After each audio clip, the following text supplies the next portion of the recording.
So certified naturally grown, I have seen it as a badge that shows up in the marketplace. Can you talk about what that means and what that means to a product that carries it?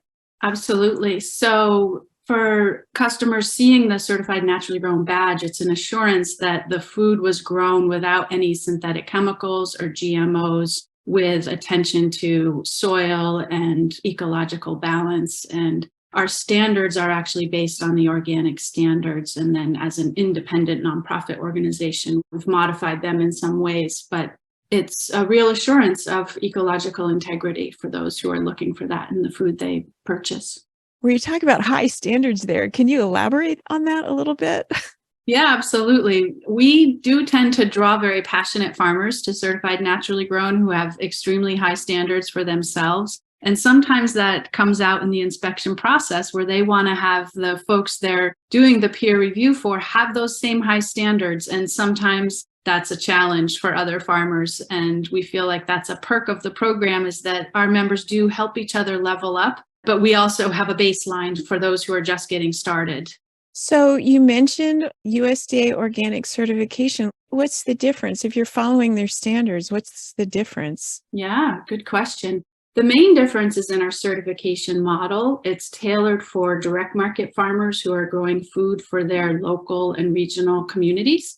So we put a premium on making sure that the program is accessible in terms of how much it costs and how much paperwork is required. But in terms of standards, there's really very little difference. It's tinkering around the edges. So there was question about whether the paper pot transplanter would be allowed. And that's something that's been extremely valuable for direct market farmers. It saves a lot of labor. And that's something we allowed from the get-go. And recently the organic program allowed it. It's nice to have the ability to make those adjustments more quickly than the National Organic Program can do.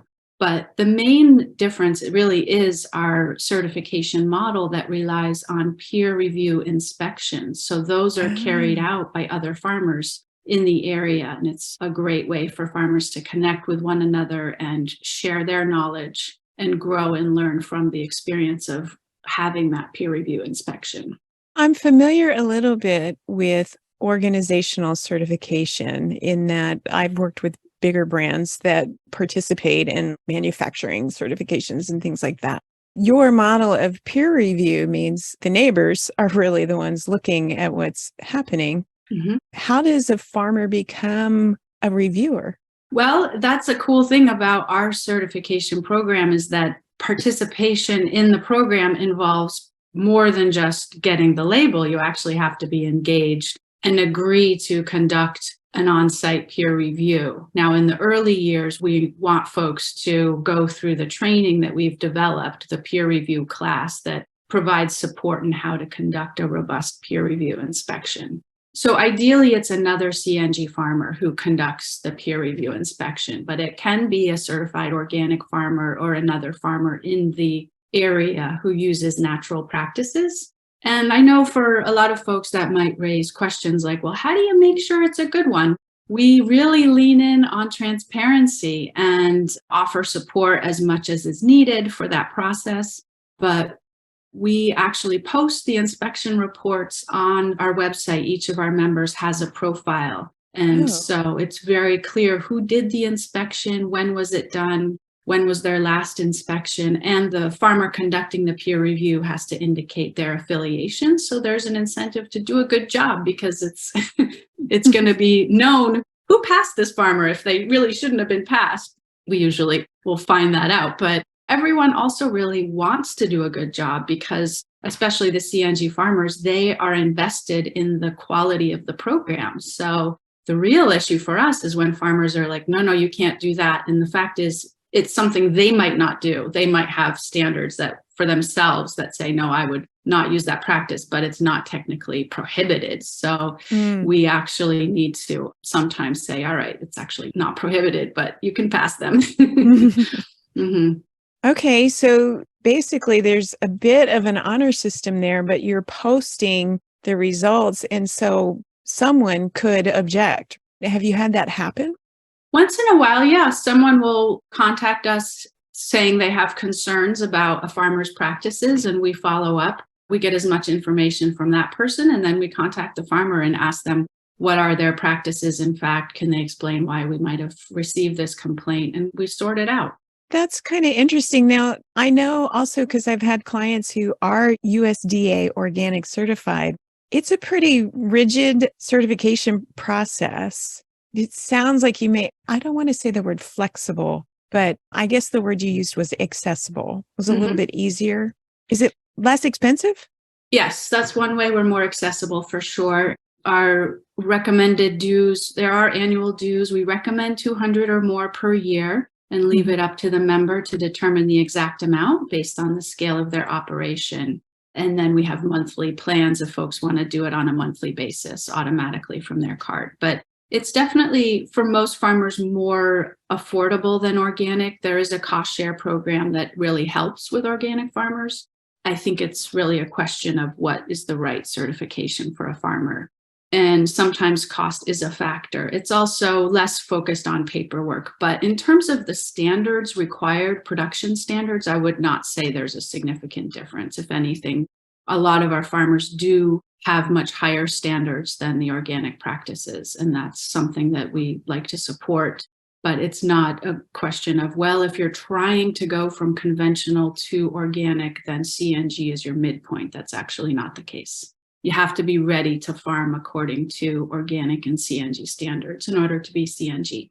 Okay, so it's not a transitional program. That I've heard a lot from farmers. Again, I don't work directly with farmers, but I've heard a lot that getting from, I'm going to say, traditional farming or what is now the norm in this country over to organic farming is kind of a lengthy and hard process and a little expensive to make these changes. It is hard to make the transition from conventional to organic, and we do want to support that. Right now, I think most of the farmers who join Certified Naturally Grown are joining in part because this is how they farm.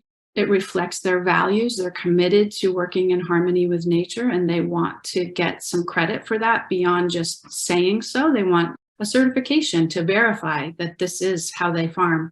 So it would be great for us to support conventional farmers in making that transition. It's a big leap, not just financially to become certified organic, but it's a knowledge intensive occupation to farm this way. And so conventional farmers really need support in making that transition as well. Are there programs that you offer at this time for them? We are focused primarily on folks who are oriented towards ecological farming and want to learn to do it better and more efficiently. And we would like to modify those programs to support conventional farmers down the road for sure. So I'm going to flip this around again and just get back to the consumer who's buying these products. And I just want to hear you state it again. What would a consumer expect from a CNG seal as opposed to a USDA organic seal? Yeah, good question. They can expect food that was grown without synthetic chemicals or GMOs by a local farmer. With the organic seal, sometimes it's grown by a local farmer, but very often it's grown by a farmer using those same practices who's in another state or across the country. So the CNG seal is going to be found in local markets more than in, say, a big box grocery store. So I'm going to throw another question at you then about local, and that is, how far do you consider local? It's always a question that comes up. Yeah. We don't set a firm definition. I think for us, the question is, what are the markets that the farmer is trying to sell into? And if they're selling at a farmer's market or an independent grocer, I think CNG is an excellent fit for them. Okay. If they want to sell to Whole Foods, they should probably look into organic. Okay. I was going to say that because Whole Foods really, they don't recognize CNG as a thing for qualification. Whole Foods has some pretty stringent standards about that organics label. Like if you are not 100% organic, you can't have the word organic anywhere on the packaging. You can't have on the front face at this time. That's right. And that's by federal law. And that's fine. I think we have a program for farms that want to sell at Whole Foods, and that's the Certified Organic Program. And if that's not a market folks are looking to get into, and there's a lot of folks growing on 3 acres for their local community, they don't need that label. They are very happy to just sell to their local independent grocer at farmers markets through a food hub. And for them, certified naturally grown is a really great fit. It's also important for those independent grocers who are looking to source food that's both grown organically and also is local. And what they've found is that if they insist on only certified organic, they're going to lose out on buying from some local farmers who are doing really good work to produce high quality food without harming the environment. So CNG is a good solution there. So then they can bring in those farmers who would like to sell there, but just can't justify the leap of going into the cost and the paperwork commitments of certified organic, but are very committed to those practices. So CNG provides a solution.